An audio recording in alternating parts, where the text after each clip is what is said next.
Welcome to this week's edition of Tech Sales Advice. Folks, my name is Chris White, your host, and this is the LinkedIn Live show for technical sales professionals, technical sales leaders. And folks, these are live conversations. These are not pre-recorded and then put on LinkedIn. This is a live conversation. As I like to say, these conversations are by design, unscripted, unrehearsed, and unpredictable. And I am particularly excited for today's conversation for one reason and one reason only. My guest is an incredibly enjoyable person. He is fun to listen to. He's got great ideas, and I just enjoy talking to the guy. So if for no other reason, I'm looking forward to today's conversation. My guest is a gentleman named Chris Turner. And of course, he and I were discussing the merits of the name. Is it Christopher, Chris? Yes. Yeah. Also Christopher. Okay. So we were talking about the merits of the name Christopher. It is a common name, but there's good reason. It's a good name. Nonetheless, Chris is an SE manager with Salesloft. He's been with Salesloft for about 3 years. And we're going to be talking about ownership and the context of opportunity ownership, but just ownership as a sales engineer. Chris, it is so good to see you, my friend. I love your energy. I love the way you communicate. I'm excited for today's conversation. Thank you so much for being here. How are you doing, my friend?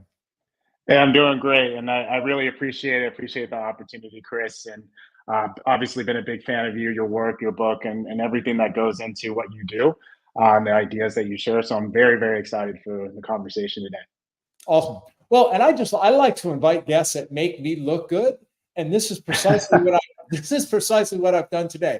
So as much as I can, I'm going to get out of your way and invite you to share as many thoughts as you can. Now off stage or backstage, you shared that there's sort of 4 pillars of ownership that we're going to cover. And I'm excited to click through, if I can use that term, each one of those. But before we get there, I introduced you as an SE manager with Salesloft. Do you mind just introducing yourself a little bit more broadly and also touch on how it is that you got into pre-sales to begin with? Yeah. I got into pre-sales by accident, so I'll start with that. And by the way, that's so true for so many of us, but it's always a different story and a different journey. So I'm dying to hear yours.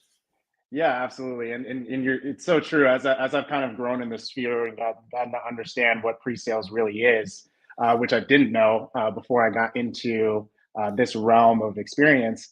It's a pretty common trope. I feel like I hear a lot of people say, "Hey, well, I kind of haphazardly found my way into this role, and now I love it." And that's certainly how I feel about it, and I'm sure you feel similarly, Chris.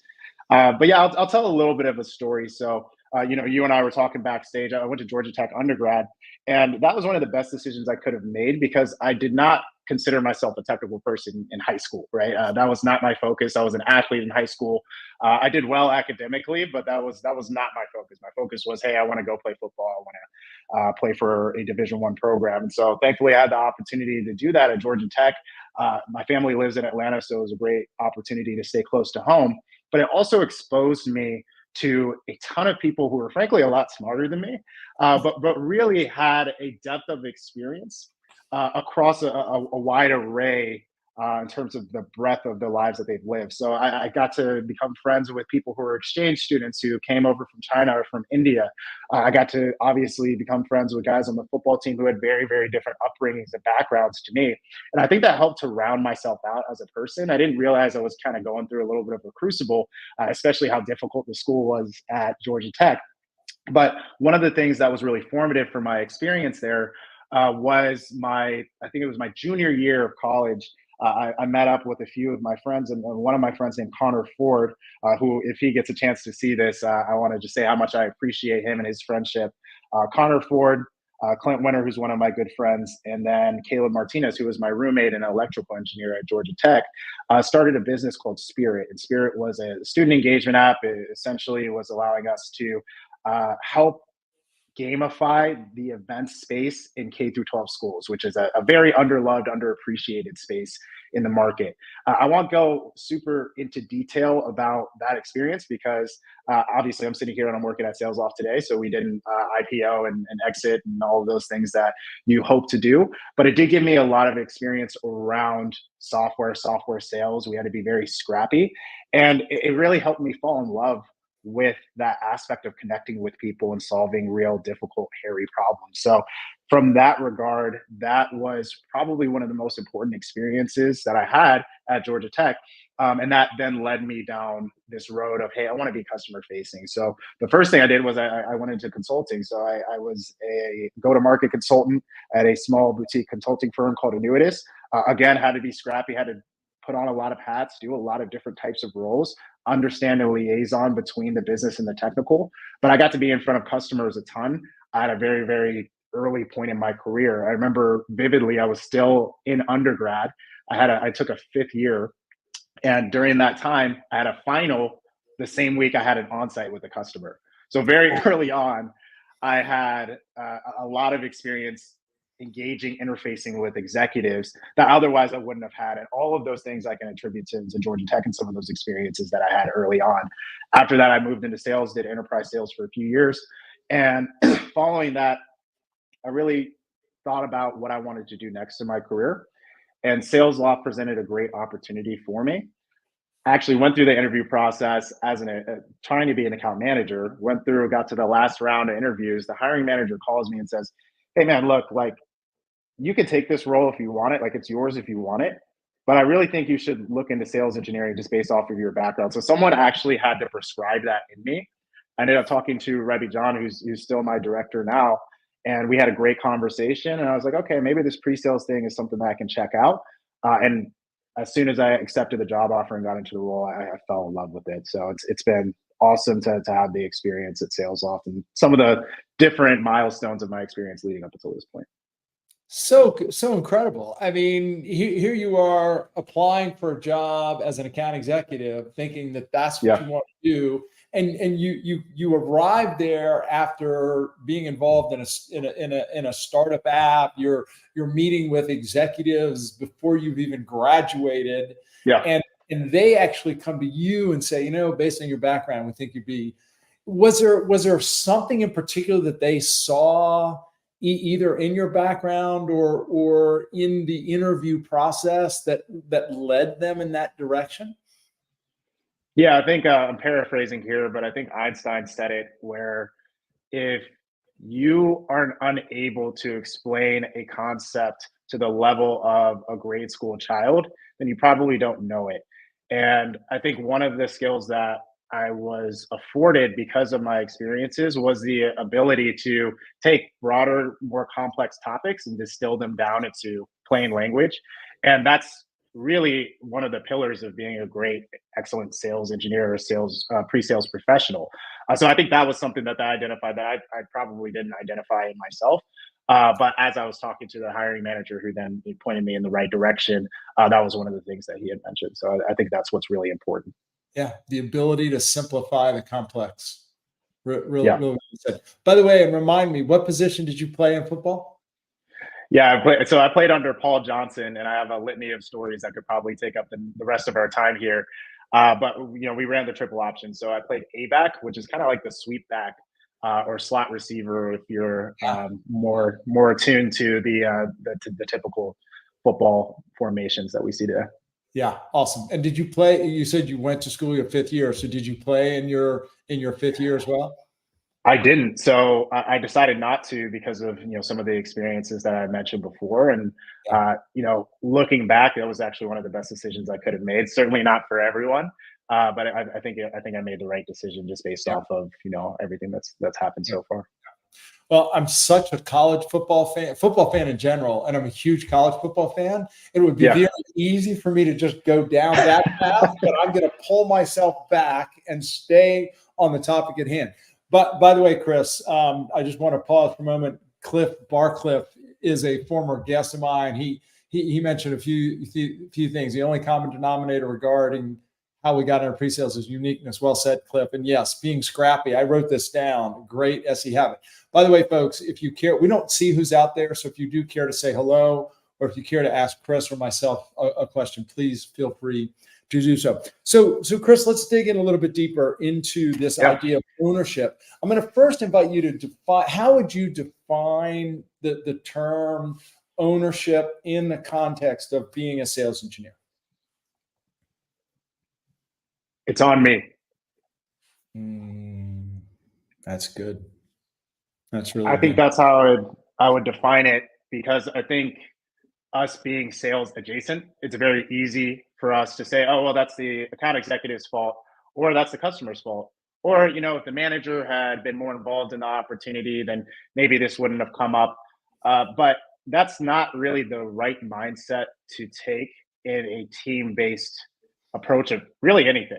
And you and I talked a little bit prior to this session, and one of my favorite books that was recommended to me actually by a leader from Salesloft was Extreme Ownership by Jocko Willink. And I do want to take one of the quotes out of that book that has always been very, very compelling for me, which is, implementing extreme ownership requires checking your ego and operating with a high degree of humility. Admitting mistakes, taking ownership, and developing a plan to overcome challenges are integral to the success of any team. And, if you think about the way that Jocko phrased that, he was very, very intentional with that last point, that being any team. And sales is a team sport, and it's becoming more and more of a team sport as things become more complex, particularly in the software space where I operate. And so it's very, very important for us to have a high degree of ownership across every facet of what we do, especially when it comes to the customer facing engagements that we have that ultimately result in partnerships and won deals. It's interesting. One of the things that you mentioned is the hiring manager at Salesloft recognized in you the ability to simplify the complex. You just demonstrated that perfectly when you answered my question, how would you define ownership? It's on me. Those are such powerful words. And of course, you elaborated, but I love this idea that it's on me. In fact, Chris, I heard something decades ago, actually. So my children are no longer children, but when they were little people, we went to this event for kids, and it was a speaker. In fact, I think it was a former athlete who was doing talks for kids, and he closed it with these words. He said, "I'm going to tell you 10 two-letter words that will change your life. If it is to be, it is up to me." Aren't those great? Yes. And that's precisely what you're talking about, is accepting ownership, taking ownership, and not blaming others. So let's take this a step further. Why do you think this is so important? Why is this such an important aspect of being an effective sales engineer? I think one of the things that sales engineers have there's a commonality between many sales engineers who are successful, really people who are successful, and that is that they take initiative on areas of growth and they're very introspective. And I think if you are going to be successful really in any endeavor, I know obviously we're talking about pre-sales, sales engineering, et cetera, but I do think this cascades into anything. I think that ownership is freedom. That gives you a degree of freedom over what you can actually control in your own destiny. And all of us want to progress in our careers well, right? We want to be successful and we have a hunger to be great. Anyone who is great had a high degree of ownership. So I think it's a prerequisite for you to be successful is to be able to take ownership, but beyond that, really be introspective about what are the areas that I need to develop in personally. I'm sure my fiance would probably say the same thing about me. So, well, and again, your ability to just boil it down and distill it down, to use your term earlier, ownership is freedom. And I could not agree with you more. And I think the reason ownership is freedom is because ownership requires us to understand the difference between that which we cannot control and that which we can control. And I think too often we get too worked up and wrapped up about the things that we cannot control and don't accept enough responsibility or ownership of those things that we actually can control. And that's what I hear you saying is it's really, and I believe there's freedom and power in being able to discern between the two. Absolutely. Look, I'm not on my company's board. I, and I'm not the customer, right? So there's a lot of aspects, even if I just took those two, that I can't control, and I want control in this seat. And especially if you're an IC, you don't have control over those things. And so being able to really delineate between, okay, these are the things that I can control. These are the areas in which I can develop. These are the things that are really important, and these are the things that I should be aware of, but they're kind of tertiary because if I expend calories worrying about this, it's not going to progress. It's not going to move me forward. And so I think it's really important to be able to understand those things. And so, Chris, you and I talked a lot about like different areas of ownership that I think are really important for SEs to understand and to prioritize. So I'm more than happy to talk about those, but there's probably more we can unpack just about understanding what you can and cannot control. Yeah. Well, and I do want to invite you to unpack the 4 pillars that you shared. By the way, I hope I'm saying this right. Cavan Coho, is this someone you know? Cavan, is that a friend of yours, or Yeah, is that Cavan's great. Cavan's actually one of the most impressive people I've ever met, and I don't say that lightly. Everything from being literally a physicist to being a former professional athlete, and everything that you can think of in between, including being a pilot, Cavan has done. So him saying kind words about me is definitely appreciated. Awesome, Cavan? Thanks so much for chiming in, and Cliff chimes in again. Ownership doesn't necessarily mean doing it yourself. Well said. Yeah, delegating is important. And he mentioned the AE, and Chris, I know the first of your 4 pillars had something to do with relationships and AE. Let's dig into that. Talk about the first pillar of ownership as an SE. Yeah, absolutely. And I'll give a little preamble too. I won't bury the lead. So there's 4 pillars in my mind of areas of ownership for SEs, and the first is relationships. This role, and really any sales role, is a highly relational role, and it breaks down not only in the external relationships that we obviously strive for with our customers, but also the internal relationships. And in some capacities, that can actually be more important. And the most important, right, the highest order of magnitude relationship that we need to prioritize is our relationship with our sales counterparts. Mm-hmm. So working with the AE, making sure that you prioritize spending time with them, understanding who they are, how they operate, because every person is different, how they prepare, and making sure that you can develop a high degree of trust, because trust is the foundation of any other degree of performance that we want to ascertain. Those are the things that are going to be really, really important on the internal side. And then you also have to own the external relationship as well. It's not all incumbent upon the AE to develop strong relationships in the account. You're a person too. You're a relationship builder as well. You should be building towards what we ultimately want to do as pre-sales professionals, which is get the technical win. That doesn't happen without people. And so I think it's really easy for us to isolate outside of that. So relationships, performance, development, and discovery are the 4 areas that I think SEs need to focus on. But the foundation is relationships, absolutely. Yeah. And Chris, I have a lot of people come to me and say, in fact, often when I do workshops, it's just with the SEs, and we'll spend a lot of time talking about the partnership with sales. And they'll turn around at some point and say, well, Chris, this is all fine and good, but we're the only ones hearing this. Our account executives aren't hearing the advice that you're giving. So how can we take ownership if they're not playing by the same rules, or if they don't have the same mentality? How might you advise someone who shares that opinion with you? Yeah.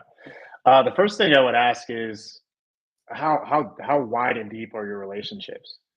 Because if you're just meeting with your AEs and you don't have a relationship with their RVP or respective manager or whoever that person may be, you're probably doing things wrong, because I think one of the superpowers of a pre-sales professional is they get to be a kind of a force multiplier within the organization, meaning that they tend to be highly skilled individuals. And going back to some of the foundational kind of characteristics of pre-sales professionals is they tend to be people who want to push for and strive for excellence.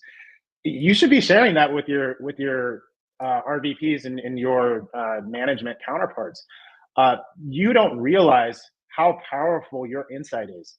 A manager is one person who has a broad swath of responsibilities that go beyond just directly being involved with opportunities. The biggest chunk of your responsibility as a pre-sales professional is being involved in opportunities with AE counterparts.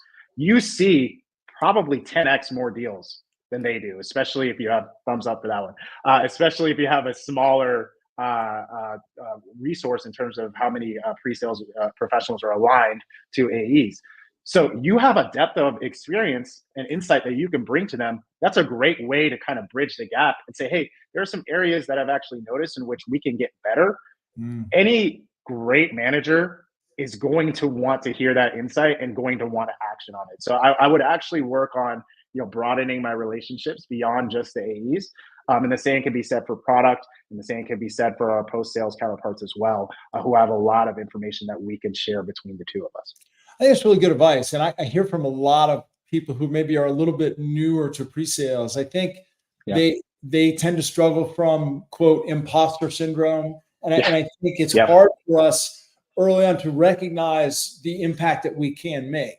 And what I hear you saying is, if we have more of a mindset of the impact and the contributions that we can make, that increases our level of influence, I think, is what I hear you saying. Yeah. And the way that you increase influence is through relationships. And so that's why I keep coming back to that first pillar, because it's so foundationally important to your role, not only in the role that you're in today as let's say entry level SE, but also as you progress in your career. The relationships drive everything. Yeah.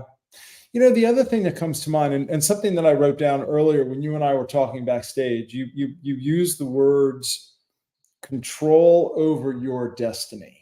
And that one of the things that ownership gives an individual is more control over their destiny.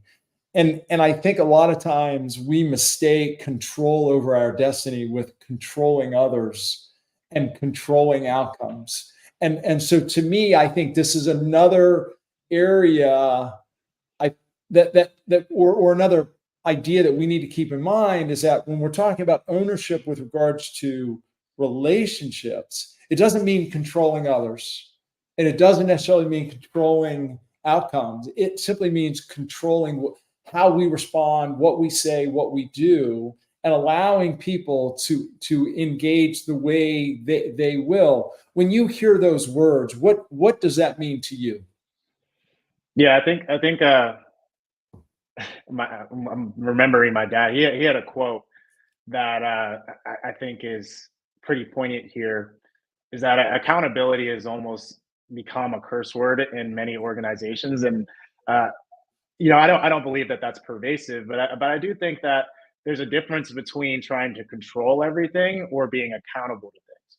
And I think if you have a high degree of accountability in terms of ownership as well, like you hold yourself accountable to a high standard. And I think one of those things that is most important with the relationship building is, no, I don't own what other people do. I don't have control over that. But I certainly have control over if I'm ensuring that I'm doing everything that I can to develop those relationships in a meaningful way. And so there's a nuance there. And I think we could run in circles and really tire ourselves out and expend calories in areas that aren't beneficial if we focus on all of the things that we can control. But I think if we focus on the inputs, as my coach Paul Johnson would always say, then that is what is going to drive the output. So focus on the inputs, focus on the things that you can control and you do have a high degree of ownership over. And that can help you to get better outputs. And that's really what I mean by control over your destiny. Look, there are many, many great Greek and other stories in times of old of people trying to control their own destiny. We know that we can't do that, right? Oedipus is probably one of those. But what we can do is we can control the inputs and how we operate on a day to day. And that in turn can put us on a great trajectory for having a better outcome in our careers. Love that. Control the inputs. Yeah. So powerful. Chris, let me push pause just for a moment. Folks, I'm speaking to Chris Turner. He's an SE manager with Salesloft. We're talking about ownership in the context of being a pre-sales professional, a sales engineer. We're talking through 4 pillars of ownership. The first we talked about is relationship and understanding what we can and cannot control. One of my favorite quotes so far, Chris said, ownership is freedom. And there's just so much power in those words. Let's go on to the second pillar, Chris. The second pillar, I believe you said, is performance. Did I have that right? Yep, that's correct. So do you care to elaborate on what that means to you? Yes, I think there's 2 kind of sub bullets in performance, because look, we're in performance-based roles, and we just spent a lot of time talking about outcomes and the fact that, like, there's a lot of things that we can't control, particularly when you're involving other people, or particularly in sales. But you certainly can control, I think, 2 areas, particularly for sales engineers, and that is going to be the level of preparation and your level of practice within that. So what I mean by that is, one of my favorite quotes is that your performance is dictated by your preparation, right? So if I am going into a meeting and I don't have a good understanding of the account, the business and what they're trying to do, the problem statement at hand, and the people who are going to be involved in that meeting, right? And on top of that, if I have not done the level of preparation to say, what am I actually going to talk about? Am I going to tell a story, or am I just going to give a harbor tour of the product? Am I going to tie everything back to business critical outcomes for the customer who I'm talking to? If you haven't done all of those things, then you're probably not preparing well. And if you're not preparing well, then you're certainly not going to perform well. The other piece is, after you get done with calls, are you reviewing them? Are you reviewing with your account executive who you're also working with? Are you practicing with them? Are you practicing your talk tracks? Are you practicing the intonation of how you ask questions? All of those things are so important. And so I think if you prepare well and you practice well, like with anything, then you will have a higher degree of performance. I can guarantee that. Yeah. If you and I were in the room together right now, Chris, I think I'd be giving you a high five on this one. And look, it's not lost on me that your third pillar pulled in 3 of the habits that I like to talk to, which is prepare, practice, and perform. And you're 100% right. Ownership in the context of a deal literally means taking ownership of your preparation. I do believe that is something that we have complete and total control over. Now, we don't always have control over how much time we're given to prepare, right? We don't always have control over how much information we're given, but we still have total control over what we do with the time that we're given, and the information that we're given, how and to what extent we practice, and then what it is that we deliver when we, quote, stand and perform. So I could not agree more. What do you think people struggle with the most from your experience? And I know you've been a leader, you've been with Salesloft for about 3 years. You're now a manager of sales engineers. Yeah. What do you see people in this role struggling with the most in regards to taking ownership of this area, talking about performance? I'll answer that in 2 contexts, and I'll probably pull from the relationships piece, like the internal and the external. You should get really comfortable doing dry runs and get really comfortable with practicing with other people, because I think it's easy to be like, okay, well, I'm going to go in my little corner and I'm going to spend an hour, doing the configuration of the product, making sure it's customized, making sure that I'm got all my talking points down. If none of that translates to the other person, because by the way, you have an AE who's probably going to be on that call as well, and a manager who might be on that call as well, and maybe a product person who might be on that call as well. If you're not, coordinating with all of those people to make sure that you're telling a cohesive story, then really, why have you spent that time in a box? Right? You've isolated yourself in a way that's not going to bode for success. And my family is from Alabama, and my grandmother lives on a farm. And one of the things about farms is that you get to see silos. And I don't know if you've seen a silo in person before, Chris, but they typically put corn and other types of produce in there. And you know what happens to corn if it's in a silo for too long? I do not. It rots. So I don't know if you want your performance to be rotting because it's not connected with everything else, right? So make sure you're spending those hours and calories in a collaborative nature, because this by default is a collaborative role. That doesn't mean that you don't do a level of preparation by yourself, but if you're not taking that step to make sure that all of the other parties are involved, then you're doing yourself a disservice. So that's the first thing. The Yep. second thing I would say is discovery. Uh, there's two aspects to that. One is there's layers of discovery, right? So you can ask about the problem high level, or you can ask about the why behind the problem, as in, what's actually happening, how functionally is this occurring, and then the thing that I think a lot of people miss is what's the impact. And you can give a great demonstration, and especially if you talk to an executive who tells you they have 30 minutes, in reality they probably have 20 minutes. In reality, that 20 minutes will probably become 15 or 10 minutes. If you cannot tie back to business impact very succinctly and very quickly, then you are not going to be able to have a strong conversation, especially at the executive level, because that's what they care about is outcomes. Amen. And you've probably heard one of my favorite sayings: he or she who buys a shovel doesn't want a shovel, they want a hole. They don't just want a hole, they want a fence or a tree. But Yep. They don't just want a fence or a tree, they want privacy or shade or fruit or flowers, right? This is what you're Yep. talking about, right? Don't show up and just talk about the tool, right? Yep. Talk about the impact and how you can address the real problem or help them achieve what they're ultimately trying to achieve. By the way, the fact with your story about the silos, and yes, I have seen silos. I grew up outside of DC, but I spent a lot of time in rural Virginia. So, but Yeah. your story about what happens to corn if it's left in a silo is the fact that that's a great demonstration of the power of storytelling is not lost on me. I just want to emphasize that point, Chris.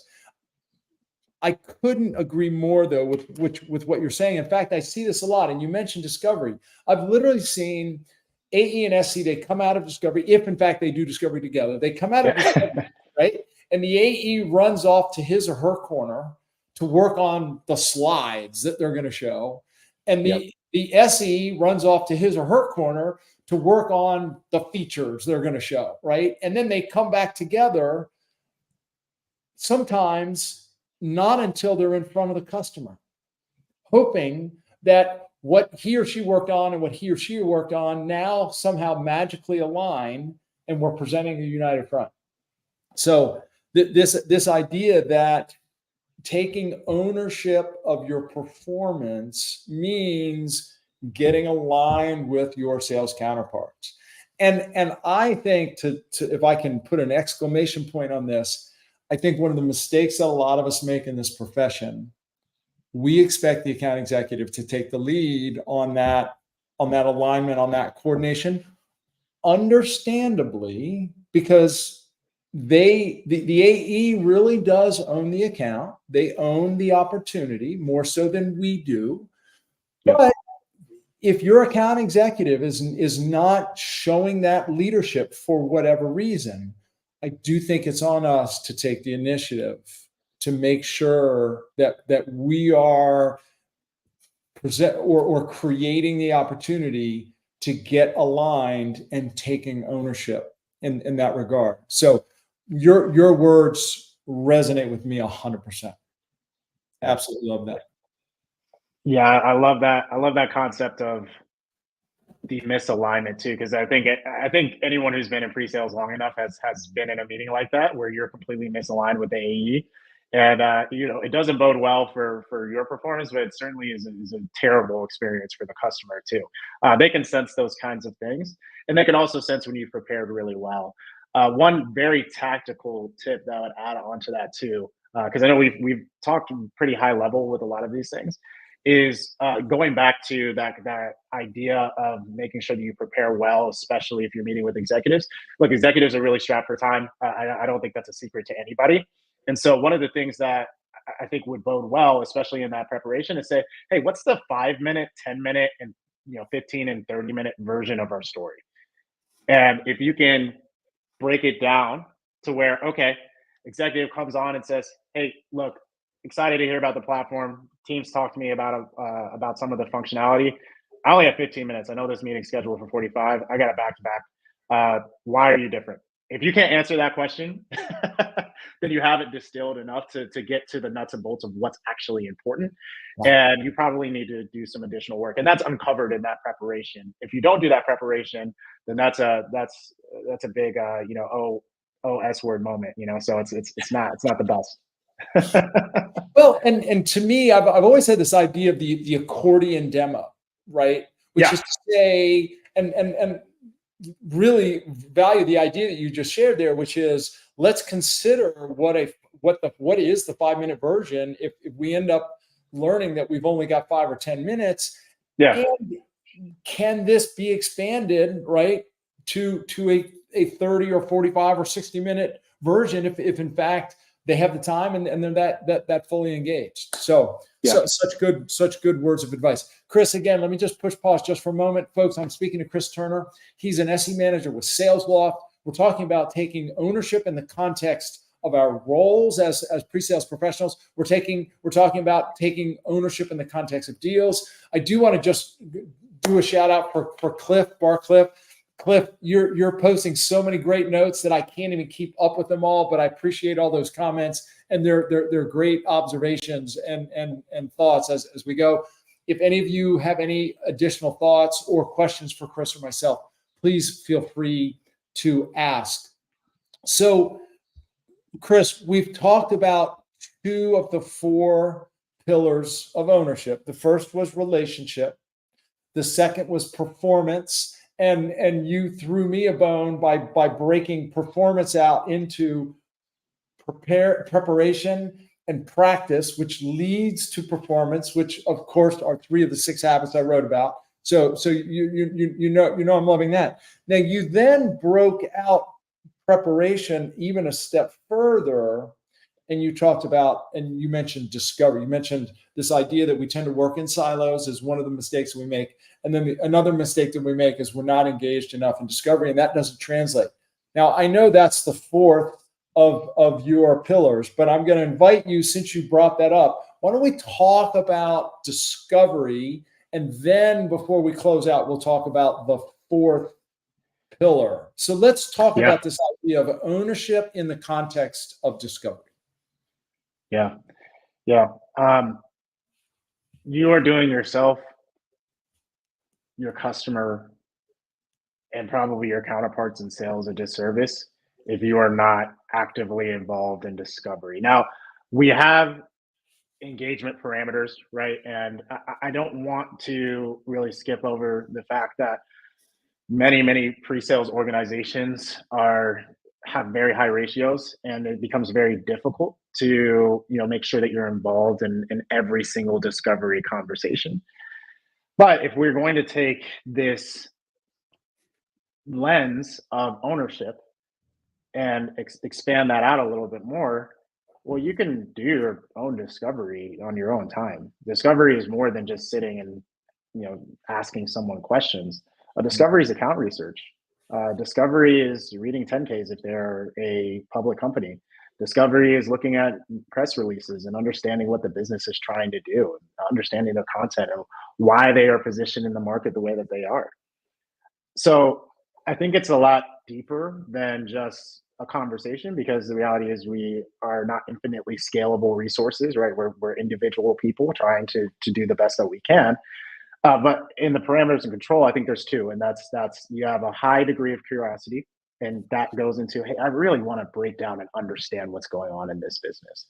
I just really need to understand that, and I think that's going to then guide your questioning on the first, second, and third layers, so that you can understand that it's not just a shovel they need, as you mentioned, Chris. It's more so they want privacy, and they want to have parameters around their house. And so they really want a fence, but they don't really want a fence. They want a fence because they want to feel like they have their own privacy within their neighborhood, which is very different than just the shovel. And if you just talk about the shovel, then they're not really going to be interested. But then the other piece is critical thinking. And I think, you have to have a high degree of empathy to do that. But I think sitting and thinking critically about the business and thinking critically about the people and really extending empathy to say, hey, if I was Chris White and I was a CRO at XYZ company, what would I be thinking about? And in turn, like how would I shift the way that I communicate, the questions that I would ask, or the way that I would demonstrate? This is such a good point, Chris. And it's interesting. As you know, I speak to a lot of SE leaders. I speak to a lot of guests on my show. I think you're the first person I've heard use the term critical thinking in the context of discovery. I think this is, and here's the way I'm interpreting what you're saying. It's really turning the tables and asking yourself, what would I care about if I were that individual? If I were walking in their shoes, if I were sitting in their seat. It's really putting ourselves in their minds rather than just staying grounded in just our own perspective, right? And to me, that therein lies one of the most important elements of sales, is making it about the customer and not ourselves, right? Yeah. And I do want to just touch on Cliff's question about like relationships with AE. So his question is, what do you do when an AE and an SE have different views on roles?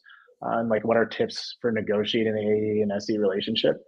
You have to make sure that you start your conversation. Let's say a new AE comes in, you start with what's important to them. I think extending empathy is this cascades to that too. People join sales for a litany of different reasons. Maybe they want freedom. Maybe they want to provide a different lifestyle for their family. Maybe they just enjoy the thrill of being in front of customers and closing deals, right? It could be a litany of different things, or they just want to make a lot of money, which is a lot of us. But it could be a litany of different things that people care about. But it's probably more nuanced than just the money thing. And so you should understand that about the person. I think if you really understand the AE and extend empathy to that person, then you can turn around and say, okay, here's how I work. And one of the things that I love to do, I learned this from one of my mentors in pre-sales, is bow. So one of the things that I said was really important to me is bow. And I am co-opting this, so I want to be really explicit. Munir Hussein, who's one of my good mentors, he taught me this very early on. But bao is not the Chinese delicious snack. It is the background agenda and outcome for every meeting. So what I asked of my sales reps when I was working as an IC, and now I'm a player coach, so I still work with plenty of sales reps internally, is, hey, what's the background on the company? What's the level of research that we've done, et cetera? What's the agenda? What are we actually planning on discussing? And let's get aligned on that. And what's the outcome?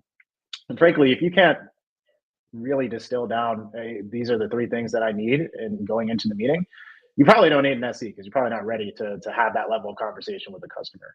But I think just to put a pin in your question and answer it directly, Cliff, like if I can understand what the AE wants and needs, then I can set my own boundaries as well, because we come to common ground. And once we do that, then it's about holding accountable. And if they continue to broach your boundaries, that's when you start to have a conversation and extend the relationship to the manager as well. And you can do that in a tactful way without putting that person under the bus because maybe they don't know how to operate. But I think it starts with that relationship with the AE and setting boundaries and understanding them first. Well, what I hear you saying, Chris, is it's really the same thing we were just talking about in terms of doing discovery with prospects and customers, which is put yourself in their place. What would you care about if you were them, right? What do they care about, right? It's the same conversation with sales. What do they care about? And in most cases, they are often driven financially, as they should be. We're all driven by financially. Yeah. or driven financially, right? I mean, I don't know. You're not a volunteer worker at Salesloft, I don't think. Right? I mean, Yep. we're all driven financially. Sometimes sales tends to be a little bit more driven. Nothing wrong with that, right? But the more we can have empathy and put ourselves in their perspective, right, and understand their mindset, understand their drivers, the more we can then communicate in such a way that aligns with that, right? Yeah. Yeah. That's really Absolutely. what we're talking about here. So, Absolutely. love the question. And bow, I've never heard that either. So I'm giving you credit for quite a few. You're educating me here, Chris. Background, agenda, and outcome. So simple, so powerful. And this is one thing that I wanted to touch on before we go to your fourth pillar, is I believe that discovery begins as an SE. It actually begins with the account executive when he or she brings the opportunity to the sales engineers. We should be doing discovery with our account executive, Yes. right? And you've just given the perfect framework. Well, what's the background? What is the agenda of the meeting, or what is their overall agenda? And what are the outcomes that they're trying to achieve? What does success look like? Right? It begins there. Do you find the same, that it really begins with the account executive? Yeah, it absolutely does, right? Like, and I haven't witnessed a pre-sales organization where they're proactively engaging accounts before the account executive. So I think you're probably a little bit more reactive there. But yeah, it's certainly, that's the first channel, right? Like you should be having like a very concerted conversation with the account executive to understand all of those nuances and more. And so you begin there, but then you have to take your own initiative as well, because just like we are not infinitely scalable resources, neither is an account executive, and so there are probably things that they're going to miss, and a different perspective that you can offer the AE as well as the account. And so that's why I wanted to also emphasize the fact that, like, we should be doing our own research. We should be having a perspective on the business that we're trying to support or solve a problem for as well. It's not just the AE who's responsible for that. If you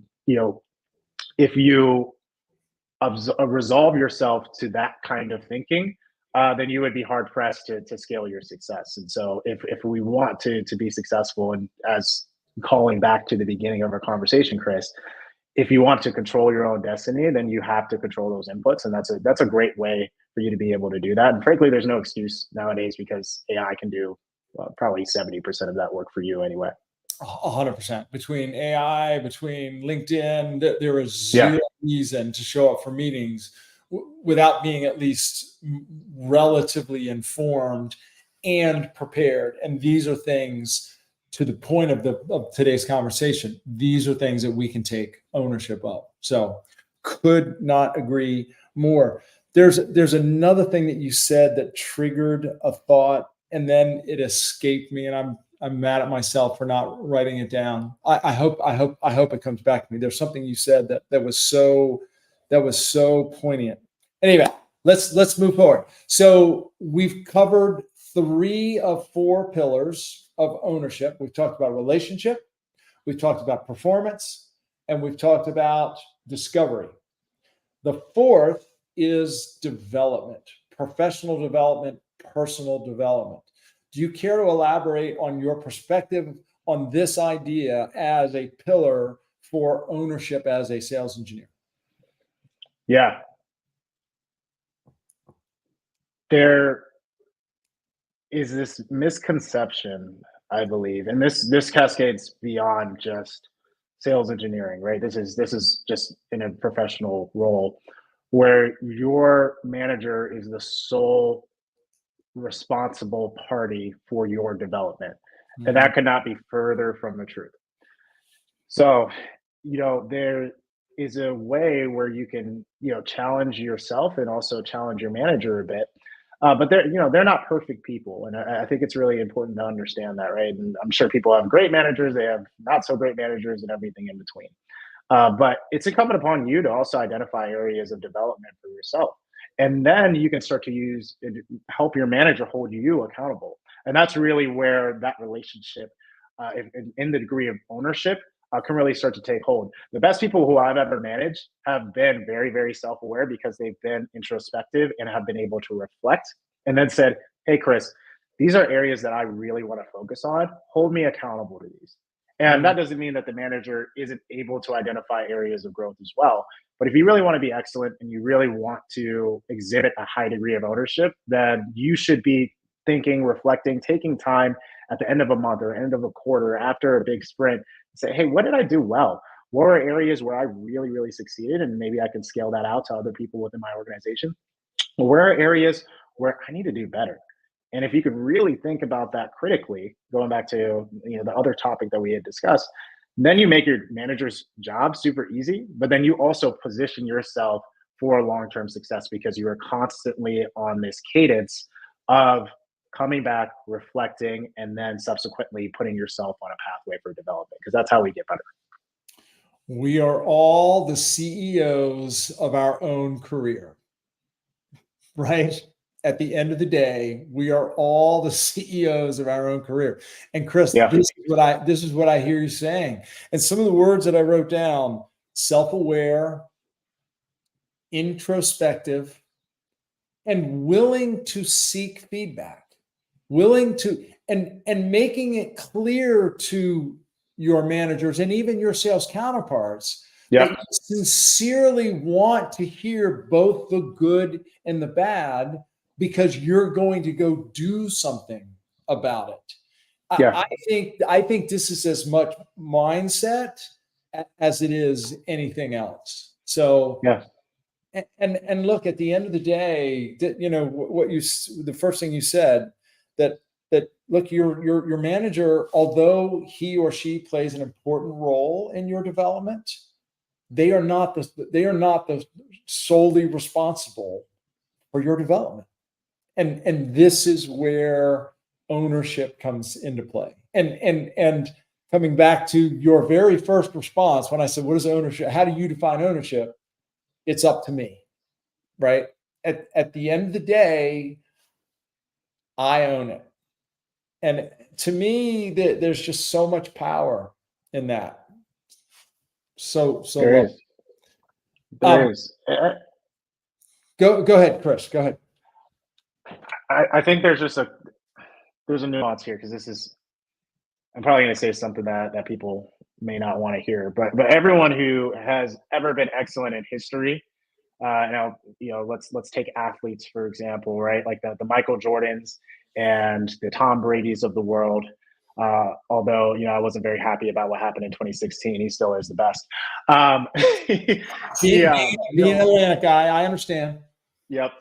And Tiger Woods. What do all those guys have in common? Well, they were so competitive, but they also were ravenous about being coached. They just craved coaching. And so they sought it out. It wasn't like it was something that, the coaches were taking the initiative. They were the ones who were taking the initiative in order to get better and get that outside perspective. And you said it in a great and really concise way, which is, it's not just your manager who's going to be able to deliver feedback for you. You should be asking for feedback from everyone, including your customers. Your customers will give you probably really open to giving you feedback, and will probably give you the most direct and unbiased feedback that they can provide as well. But I think there's a question you have to ask yourself in this realm of development. Is like, do I want to be excellent, or do I just want to be great or okay? Right? And like, if you want to be okay, if you want to just be an okay performer, that's fine. Okay performers, they don't take initiative in terms of their own development. But if you want to be excellent, if you want to be great, if you want to make a lot of money, then the things that you have to do are taking initiative on your level of development through your self-reflection, but also through challenging others to challenge you. You've touched on an important point too, which is, I think it's important for us to know our drivers. Why do we want to achieve a certain level, right? What are our aspirations? And to me, I think if we are driven, and we are driven for the right reasons, I think that's a certain motivation to accept ownership in these areas that we've been talking about. And without ownership, the desire without being willing to accept ownership is dead end, right? Totally agree. So love that. But by the way, I wanted to draw attention. Jason King, he wrote a very long note here. I just wanted to do a shout out. Jason, it's good to see you. He apparently he liked the bow as much as I did. Background, agenda, and outcome. I'm gonna remember that. Chris, I can't believe it, but here we are, almost 55 or over 55 minutes into this conversation. The time has flown by very, very quickly. I want to be respectful of your time. So the landing gear is officially out. The runway is in sight, and we are going to land this plane here in just a few minutes. We have talked about the 4 pillars of ownership in the context of being a sales engineer: relationship, performance, discovery, and development, and taking ownership in all of those areas. And you've shared so many great ideas. Any final words of advice, or any ideas that maybe we didn't touch on that you were hoping we might? So I'll say this. My dad passed away this year, but he is and will always be my hero. And one of the things that he constantly said is that leadership matters. And I really did not understand why he had it placarded up on his wall, why he had it in his email signature, why he would randomly text me throughout the day and be like, "Hey, CT, what's going on?" and then say leadership matters under it. But now I do. And I think the reality is that leadership is not a title, right? You're not a leader because you're a manager. You're not a leader because you're a CRO or a VP or whatever it may be.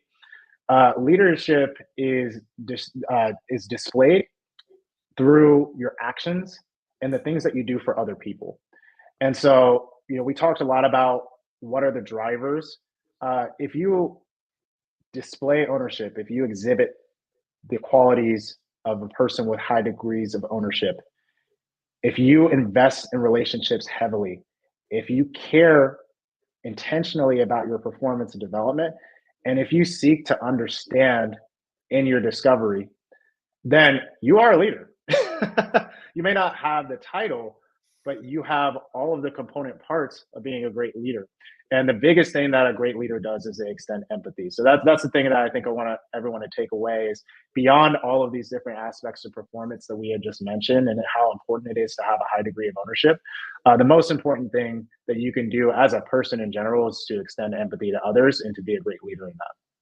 Mm.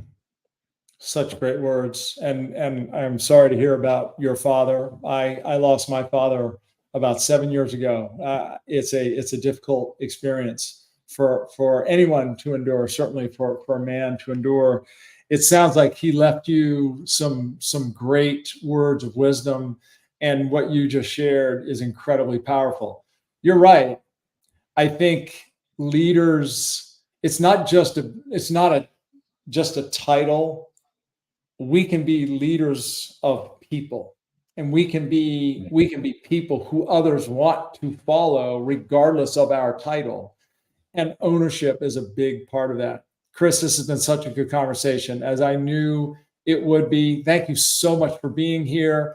Fair to say that if anybody listens to this, either in the live version or in the recording, and wants to reach out to you on LinkedIn, that you would welcome them to reach out?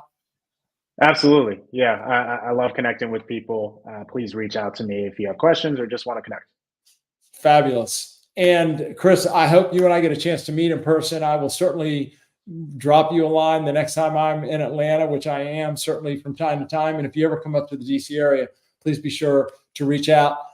Hang around backstage just for a moment before we part ways. To everyone else, thank you so much for being here. I see Cameron dropped a comment at the end, Cliff and Jason and some of the others who are on. Thank you so much for joining. Again, folks, if you'd like these conversations and you want to be notified, you can follow Tech Sales Advice on the page. You can go to techsalesmastery.com to learn more about what we do. And of course, you can reach out to Chris Turner on LinkedIn. We will see you next week on Tech Sales Advice. Thanks so much, Chris. Yeah, thank you all. Appreciate it. Take care.